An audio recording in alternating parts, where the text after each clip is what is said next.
രേഖയുടെ ഒരു രേഖാചിത്രം വരച്ചുകൊണ്ട് രേഖ എന്ന് പറയുന്ന ഒരു കഥാപാത്രത്തിനെ കണ്ടുപിടിക്കുന്നതായിട്ട് കാണാൻ സാധിക്കുന്നത്. അതിനകത്ത് നിങ്ങൾക്ക് കൃത്യമായിട്ട് കാണാൻ വരുന്നുണ്ട് 21/2/2024 വളരെ കൃത്യമായിട്ട് പ്ലാൻ ചെയ്ത് കളിച്ചുകൊണ്ട് തന്നെയാണ് അദ്ദേഹത്തിന് ഈ ഒരു ഗെയിം ജയിക്കാനായിട്ട് പറ്റിയതെന്നുള്ളൊരു ഹിഡൻ ഡീറ്റെയിൽ കൂടി ഇവിടെ കൃത്യമായിട്ട് കാണിക്കുന്നതായിട്ട് കാണാൻ സാധിക്കും. 2025 ആദ്യത്തെ മലയാളത്തിലെ ഏറ്റവും വലിയ സൂപ്പർ ഹിറ്റ് ആയിട്ടുള്ള 50 കോടിയിൽ മേലെ കളക്ഷൻ നേടിയിരിക്കുന്ന രേഖാചിത്രം എന്ന് പറയുന്ന സിനിമയുടെ ഹിഡൻ ഡീറ്റെയിൽ വീഡിയോ ആണ് നമ്മൾ ചെയ്യാനായിട്ട് പോകുന്നത്.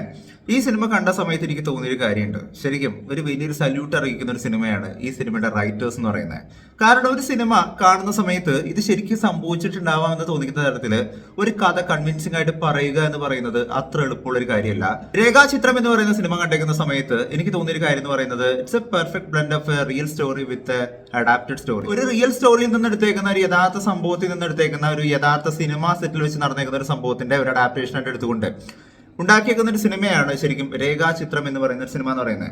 ഈ സിനിമയുടെ പേര് എന്തുകൊണ്ടാണ് രേഖാചിത്രം എന്ന് ഇട്ടത് എന്നുള്ളൊരു കാര്യം നിങ്ങൾ ആരെങ്കിലും ചിന്തിച്ചിട്ടുണ്ടോ? ശരിക്കും രേഖാചിത്രം എന്ന് പറയുന്ന ഒരു പേര് കേൾക്കുന്ന സമയത്ത് പെട്ടെന്ന് ഞാൻ ഓർത്തത് വരച്ചെടുത്തേക്കുന്ന ഒരു ചിത്രം. അതായത് നമുക്കറിയാലോ പല ക്രൈമുകൾ നടക്കുന്ന സമയത്ത് ഈ ക്രൈം കണ്ടുപിടിക്കാനായിട്ട് അതിലുള്ള വ്യക്തികളുടെ പലരെ രേഖാചിത്രം വരച്ചു എന്നുള്ള വാർത്തകളും മറ്റൊക്കെ നമ്മൾ കേൾക്കാറുണ്ടല്ലേ. അത്തരത്തിലുള്ള സംഭവമായിരിക്കും ഈ സിനിമ എന്നുള്ളൊരു കാര്യം എന്ന് വിചാരിച്ചിരുന്നത്. പക്ഷേ ശരിക്കും ഈ സിനിമയ്ക്കകത്ത് രേഖാചിത്രം എന്ന് പറയുന്ന ഒരു സംഭവത്തിന്റെ ഒരു റെലവൻസ് പറയുന്നത് പല തരത്തിലുണ്ടെന്നുള്ളൊരു കാര്യം നമുക്ക് കാണാനായിട്ട് പറ്റും. ഒന്നാമത്തെ കാര്യം, ഈ സിനിമയിൽ പറഞ്ഞു പോകുന്ന കഥയിലുള്ള പ്രധാനപ്പെട്ട കഥാപാത്രം എന്ന് പറയുന്നത് രേഖ എന്ന് പറയുന്ന ഒരു കഥാപാത്രത്തിനെ ബേസ് ചെയ്ത് നടക്കുന്ന ഒരു സിനിമ ആയതുകൊണ്ട് ഇതിനെ രേഖാചിത്രം എന്നുള്ളൊരു കാര്യം പറയാനായിട്ട് പറ്റും. രണ്ടാമത്തെ കാര്യം, ഈ സിനിമയിലുള്ള രേഖ എന്ന് പറയുന്ന കഥാപാത്രത്തിനെ ഇവർ കണ്ടുപിടിക്കുന്നത് ഒരു അസ്ഥിക്കൂടം മാത്രമായിട്ടാണ്. പിന്നീട് അന്വേഷണത്തിന്റെ ഒരു ഘട്ടത്തിൽ വെച്ചാണ് രേഖയുടെ ചിത്രം വരച്ചുകൊണ്ട് രേഖയുടെ ഒരു രേഖാചിത്രം വരച്ചുകൊണ്ട് രേഖ എന്ന് പറയുന്ന ഒരു കഥാപാത്രത്തിനെ കണ്ടുപിടിക്കുന്നതായിട്ട് കാണാൻ സാധിക്കുന്നത്. രേഖ എന്ന് പറയുന്ന ഒരു കഥാപാത്രം എന്ന് പറയുന്നത് ഭയങ്കരമായിട്ട് സിനിമയെ ആഗ്രഹിച്ചിരുന്ന, സിനിമയിൽ അഭിനയിക്കാനായിട്ട് സിനിമാ മോഹവുമായിട്ട് വന്നിരുന്ന ഒരാളായിരുന്നു. അതുകൊണ്ട് തന്നെ ഇത് രേഖയുടെ ചിത്രം എന്നുള്ളൊരു കാര്യം കൂടി പറയാനായിട്ട് സാധിക്കും. അങ്ങനെ ഒരുപാട് റിലവൻസോട് കൂടിയിട്ടുള്ള ഒരു സിംഗിൾ നെയിമാണ് ശരിക്കും രേഖാചിത്രം എന്ന് പറയുന്ന ഒരു കിടിലൻ പേര്. ഈ പേര് ഇട്ടേക്കുന്ന കാര്യത്തിൽ തന്നെ ഈ സിനിമയുടെ ബ്രില്യൻസ് എത്രത്തോളം ഉണ്ടെന്നൊരു കാര്യം പറയാനായിട്ട് പറ്റൂലേ. 1985 ഇറങ്ങിയേക്കുന്ന മമ്മൂക്കയുടെ കാതോട് കാതോട് എന്ന് പറയുന്ന സിനിമയിൽ വെച്ച് നടന്നേക്കുന്ന, ആ സിനിമ സെറ്റ് വെച്ച് നടന്നേക്കുന്ന ഒരു യഥാർത്ഥ കഥയെ ബേസ് ചെയ്തുകൊണ്ടാണ് ഈ സിനിമയുടെ ഒരു സ്ക്രിപ്റ്റ് യഥാർത്ഥത്തിൽ സെറ്റ് ചെയ്തേക്കുന്നത്. അതായത് ആർട്ടിക്കിളുകൾ പലത് വായിക്കുന്ന സമയത്ത് കാണാനായിട്ട് സാധിച്ചൊരു കാര്യം എന്ന് പറയുന്നത്, മമ്മൂക്കയുടെ കാതോട് കാതോട് എന്ന് പറയുന്ന സിനിമയുടെ സെറ്റിനകത്ത് വെച്ച് ഒരു ജൂനിയർ ആർട്ടിസ്റ്റ് കൊല്ലപ്പെടുകയും അവരുടെ മരണത്തിന് പിന്നീട് ഡെഡ് എൻഡ് ആയിട്ടുണ്ടായിരുന്ന ഒരു കാര്യം തന്നെയായിരുന്നു പറയുന്ന ഒരു കാര്യം എന്ന് പറയുന്നത്. അതായത് ആ മരണം എന്തുകൊണ്ടാണ് സംഭവിച്ചത്, എങ്ങനെയാണ് സംഭവിച്ചത് എന്നുള്ള കാര്യങ്ങളൊന്നും പിന്നീട് ഇൻവെസ്റ്റിഗേറ്റ് ചെയ്ത് കണ്ടുപിടിച്ചായിട്ട് എവിടെയും പറയുന്നില്ല. ഡെഡ് എൻഡിൽ വെച്ച് തീർന്നേർന്ന ഒരു കഥ, ഒരു യഥാർത്ഥ കഥയെ ആസ്പദമാക്കിക്കൊണ്ടാണ് യഥാർത്ഥത്തിൽ ഈ ഒരു കഥ എഴുതി വെച്ചേക്കുന്നത്. പക്ഷേ രേഖ എന്ന് പറയുന്ന കഥാപാത്രം ഒറിജിനൽ ആണോ എന്നുള്ളൊരു കാര്യം ചെയ്യുകയാണെന്നുണ്ടെങ്കിൽ ഈ ഒരു കഥയുടെ അവസാന ഭാഗത്ത്, ഈ ഒരു ഹിഡൻ ഡീറ്റെയിലിന്റെ അവസാന ഭാഗത്ത് നിങ്ങൾക്ക് കൃത്യമായിട്ട് മനസ്സിലാവും. സിനിമയുടെ തുടക്ക ഭാഗത്ത് ആസിഫ് അലി എന്ന് പറയുന്ന ഒരു ആളെന്ന് പറയുന്നത് യഥാർത്ഥത്തിൽ ഒരു പോലീസ് ഓഫീസർ ആണെന്നൊരു കാര്യം കാണിക്കുന്നുണ്ട്. ഇദ്ദേഹം ജോലി ചെയ്തിരുന്നത് ചാലക്കുടിയിലാണെന്നൊരു കാര്യം കാണിക്കുന്നുണ്ട്. ചാലക്കുടി പോലീസ് സ്റ്റേഷനിലായിരുന്നു എന്നുള്ളൊരു കാര്യങ്ങൾ കാണിക്കുന്നുണ്ട്. സർവീസിൽ ഇരിക്കുന്ന സമയത്ത് ഇദ്ദേഹത്തിന് ഒരു സസ്പെൻഷൻ കിട്ടുകയും അതുമൂലം ഇദ്ദേഹം 3 മാസത്തോളം വീട്ടിൽ വെറുതെ ഇരിക്കുന്ന ഒരു അവസ്ഥയെ നമുക്ക് ഈ സിനിമയുടെ തുടക്ക ഭാഗത്ത് കാണിക്കുന്നതായിട്ട് കാണാൻ സാധിക്കുന്നുണ്ട്.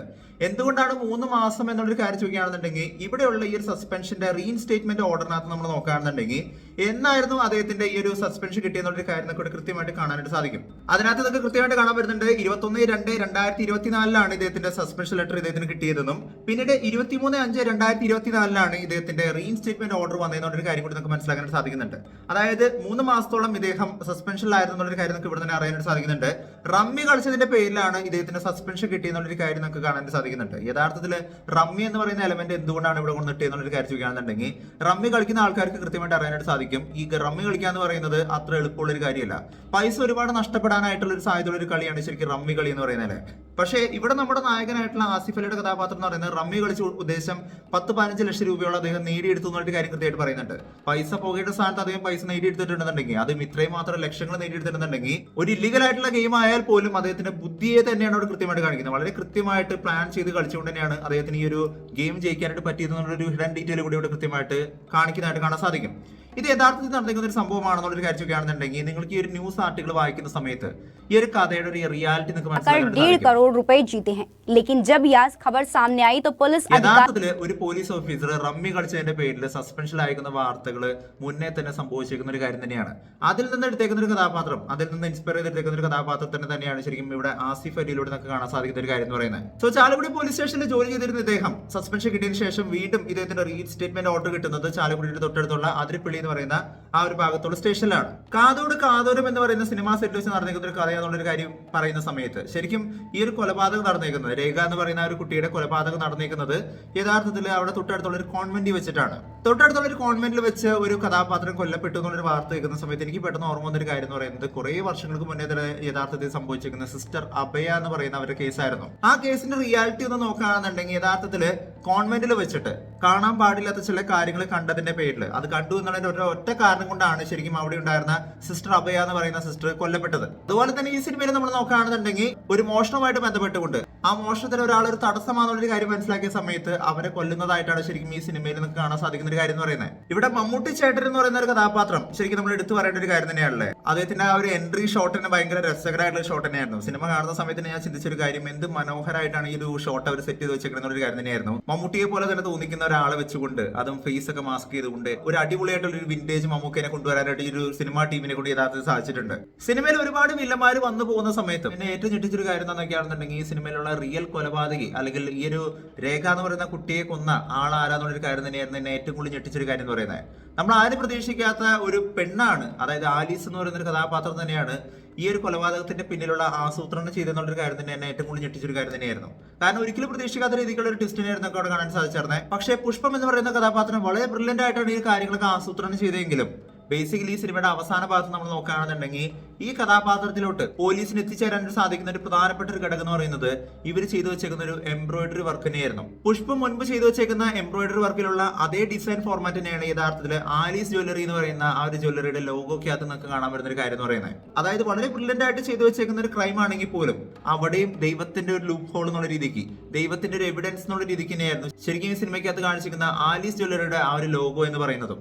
ഇവിടെ ഏറ്റവും പ്രധാനപ്പെട്ട കാര്യം എന്താണെന്ന് വെച്ച് കഴിഞ്ഞാൽ ഈ സിനിമയിൽ പുഷ്പം എന്ന് പറയുന്ന ഒരു കഥാപാത്രം, അതായത് പുഷ്പ അഥവാ ആലീസ് എന്ന് പറയുന്ന കഥാപാത്രം ഭയങ്കരമായിട്ടുള്ള സമ്പത്തിന്റെ ഉടമയായിട്ട് നിൽക്കുന്ന സമയത്തും ഇവർ പല ബിസിനസ്സുകളിലോട്ട് ഇവരുടെ ബിസിനസ്സുകളെല്ലാം മാറ്റി എന്നുള്ളൊരു കാര്യം ഈ ഒരു സപ്ലിമെന്റിനകത്ത് നമുക്ക് കൃത്യമായിട്ട് വായിക്കാനായിട്ട് സാധിക്കുന്നുണ്ട്. അതായത് ജ്വല്ലറി എന്ന് പറയുന്ന ബിസിനസ്സിന് അപ്പുറത്തോട്ട് മറ്റ് പല വലിയ വലിയ ബിസിനസ്സിലോട്ട് ഇവർ മാറാനായിട്ട് പോകുന്നു എന്നുള്ള വാർത്തകൾ കേൾക്കുന്ന സമയത്തും ഇവരുടെ മരണം എന്ന് പറയുന്നത് ശരിക്കും രേഖയെ പോലെ തന്നെയായിരുന്നു ഒരു കാര്യം നമുക്ക് ഈ സിനിമയുടെ അവസാന ഭാഗത്ത് കാണാൻ സാധിക്കും. അതായത് രേഖ എന്ന് പറയുന്ന കഥാപാത്രത്തിനെ ഇവര് ശ്വാസം മുട്ടിച്ച് കഴുത്ത് ഞെരിച്ച് കൊന്നേക്കുന്ന സമയത്ത് ഈ സിനിമയിലെ പുഷ്പം എന്ന് പറയുന്ന ആലീസ് എന്ന് പറയുന്ന ഒരു കഥാപാത്രം മരിക്കുന്നതും സിനിമയുടെ അവസാന ഭാഗത്ത് ശ്വാസം മുട്ടിക്കൊണ്ട് തന്നെയാണ്. സിനിമയിൽ പുഷ്പം ഈ ഒരു കാര്യങ്ങളെല്ലാം ചെയ്യുന്നത്, ഈ ക്രൈമുകളെല്ലാം ചെയ്യുന്നത് അദ്ദേഹത്തിന്റെ ഭർത്താവായിട്ടുള്ള അല്ലെങ്കിൽ കാമുകനായിട്ടുള്ള വിൻസെന്റ് എന്ന് പറയുന്ന ഒരു കഥാപാത്രത്തിന് വേണ്ടി തന്നെയായിരുന്നു.